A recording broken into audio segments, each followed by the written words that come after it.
천상의 책 1권 16장 교전과 승리.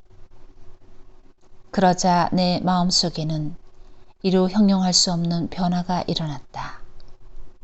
그렇다. 정말이지 끔찍한 마귀가 나를 사로잡은 것 같았다.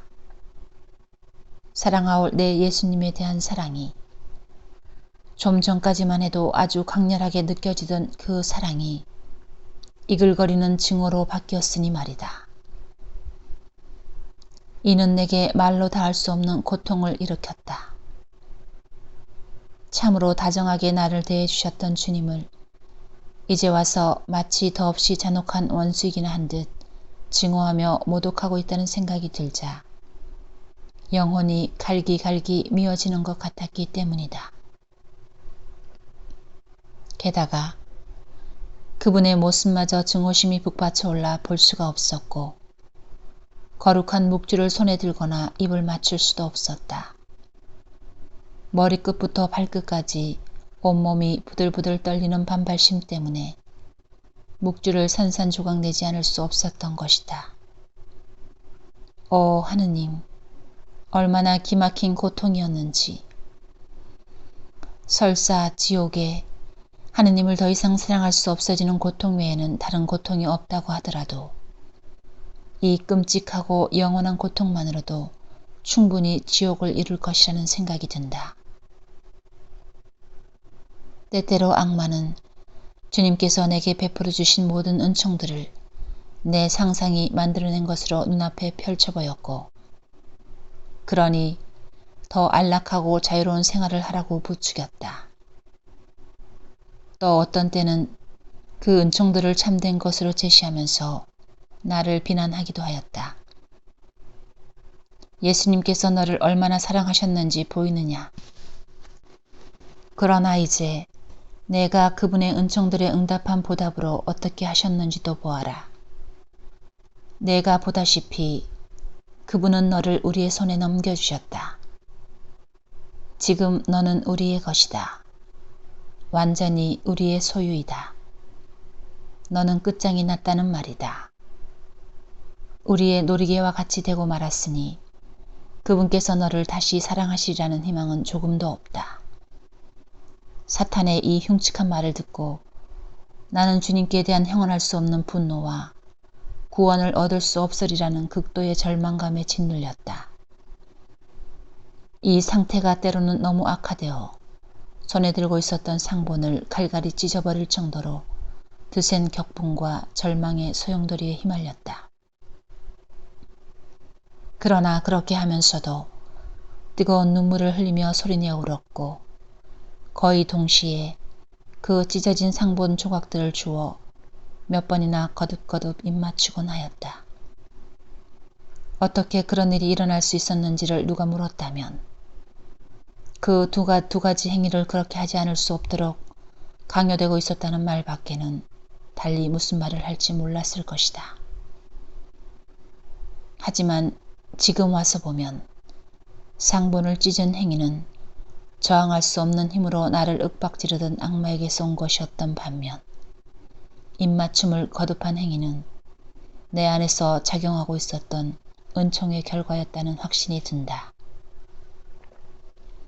그런 후 즉각 무슨 일이 일어났는지를 생각하면서 내 영혼은 슬픔으로 쪼개지는 것 같았지만 마귀들은 내가 그들이 바라는 대로 생각하고 행동한 것을 보고 즐거워 날뛰며 나를 비웃는 것이었다.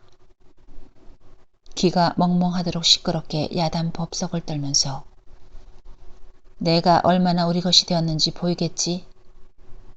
이제 남은 일은 너를 지옥으로 끌고 가는 것뿐이다. 몸이든 영혼이든 몽땅 말이지. 그것도 당장 해치우고 말겠다 하는 것이었다. 가련한 족속들. 마귀들은 그러나 내가 한없이 사랑하는 예수님과 언제나 결합되어 있는 내 마음을 보지는 못하였다.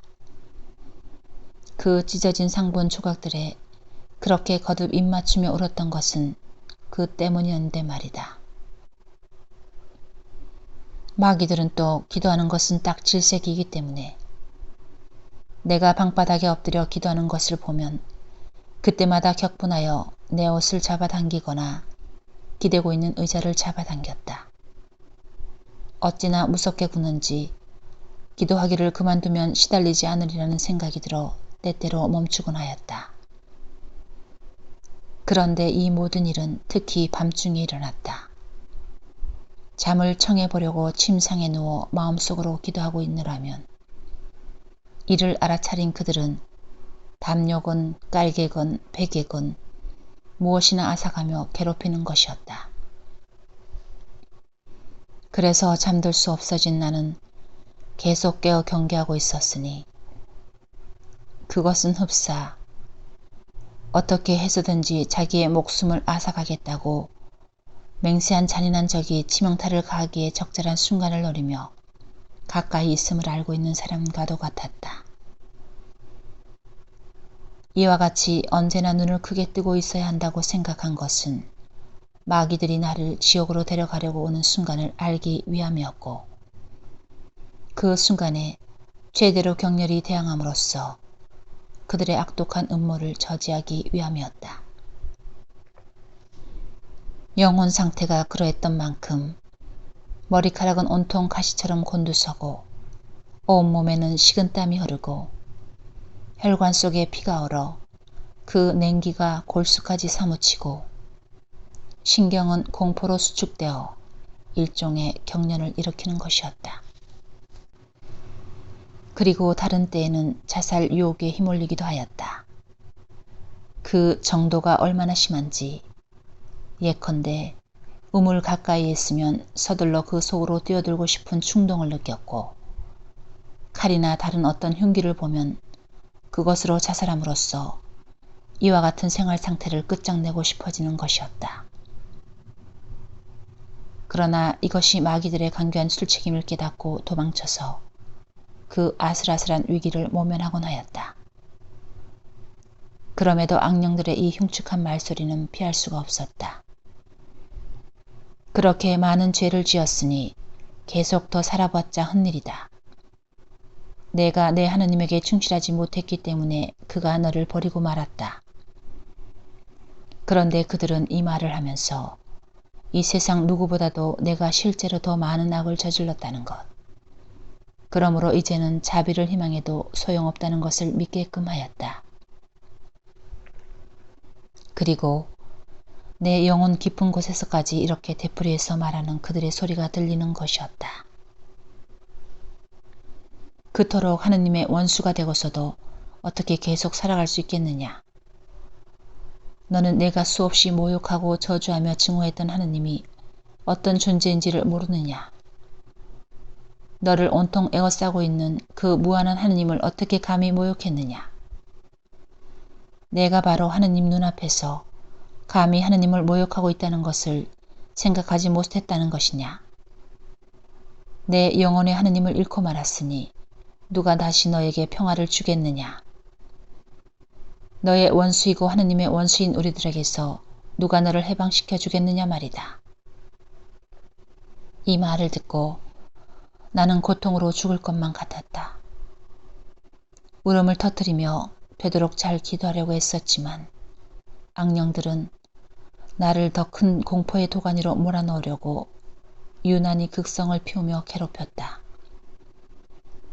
사방에서 몸통을 마구 두들겨 패는가 하면 무엇인지 모를 가시돋친 무기로 팔다리를 쿡쿡 찔러대고 숨이 막히도록 목을 조여대는 통에 이제는 정말 죽는구나 싶어질 지경이었다. 한 번은 내가 방바닥에 누워 어지신 예수님께 자비를 베풀어 주시기를, 그래서 이 악마적인 시험을 견딜 수 있는 새 힘을 주시기를 기도하고 있었는데 그때 누군가가 땅 밑에서 내 발을 끌어당기는 것을 느꼈다. 그러자 땅바닥이 갈라지는 것이 보였고 시뻘건 불길이 솟아오르면서 온몸을 휩싸는 것이었다. 악령들은 나를 때밀어 그 불구덩이 속에 쳐넣으려고 폭력을 휘둘렀다. 그러나 그들은 예수님의 이름을 부르는 내 소리를 듣고는 조금도 해치지 못한 채 물러갔다. 이제까지 이야기한 것들과 또 이보다 더 심한 일을 겪은 후에 너무나 심해서 거의 죽은 거나 진배 없는 지경에 이르렀을 때에 언제나 자비로우신 예수님께서 오셔서 새로운 생명의 힘으로 기운을 차리게 해주셨다. 그리고 그분께서는 그동안 일어난 모든 일들 속에서 나의 의지가 악을 극도로 지겨워해서 죄의 그림자만 생각해도 쓰디쓴 고통을 맛볼 정도였기 때문에 아무 죄도 짓지 않았다는 것을 확신하게 하시면서 위로해 주셨다. 그런 다음 그분께서는 악마는 사악한 영이고 따라서 거짓말쟁이니까 절대로 그의 말에 귀를 기울여서는 안 된다고 주의를 주셨다. 그리고 좀 더 고통을 참고 견뎌라. 그런 후에는 완전한 평화를 받게 될 것이다. 하는 말씀과 함께 사라지셨다. 나는 홀로 남았지만 영적으로 온전히 원기를 회복하여 새롭게 태어난 상태가 되었다. 이와 같이 예수님께서는 가끔 나를 찾아오셔서 위로와 격려의 말씀을 주셨는데 그러한 방문은 특히 곧 죽을 것 같은 처지에 있는 나를 보셨을 때 혹은 앞으로 더 심하게 악마의 시달림을 받도록 하시려고 하실 때 일어나곤 하였다. 그럴 때면 그분은 어느 때보다도 즐거운 모습으로 나타나시고 거룩한 빛을 강물처럼 풍성히 사방으로 퍼뜨리시어 이 빛을 받는 사람은 누구든지 진리를 온전히 깨닫지 않을 수 없게 하셨다. 그 뒤 나는 다시 새로운 투쟁을 벌여야 하는 시험에 붙여졌다. 마음이 온통 의심으로 가득 차게 되었으니 이로 말미암아 매우 슬프고 비참한 상태에 빠져든 것이다. 더구나 영성체를 몹시 증오하는 악마에 대해서는 어떻게 말해야 하겠는가. 아무튼 그는 성체를 영하지 못하게 하려고 교활한 술책을 총동원하는 것이었다. 하느님을 미워하는 죄를 그렇게 많이 짓고도 이 성사에 하느님을 받아 모시는 것은 뻔뻔스럽고 염치 없는 짓이라고 설득하려고 길을 썼고 그래도 내가 감히 성체를 받아 모시면 내 안에 예수님이 오시는 것이 아니라 더없이 사악한 악마가 와서 마구 사납게 나를 괴롭히다가 결국은 영원한 죽음에 떨어지게 할 것이라고 말하기도 하였다. 그런데 과연 성체를 모시고 나니 이로 말할 수 없는 죽음의 고통이 덮쳐 다시는 되살아날 수 없을 것 같았다. 몸이 완전히 마비되었던 것이다. 그렇지만 예수님의 이름을 부르자마자 그리고 이런 상태에 머물러 있지 말라고 하신 명령에 순명하겠다고 했던 기억을 떠올리자마자 즉각 원상태로 회복되는 것이었다. 그러므로 예수님의 이름을 부르는 것과 순명이 내 안에 승리를 가져왔고 그 처참한 고통 속에 휴식과 큰 위안을 주었다. 그럼에도 고해 사지에게 성체를 모시지 않게 해달라고 청하기도 했는데 그것은 그 이후의 죽음과 같은 고통을 겪고 싶지 않기 때문이었다.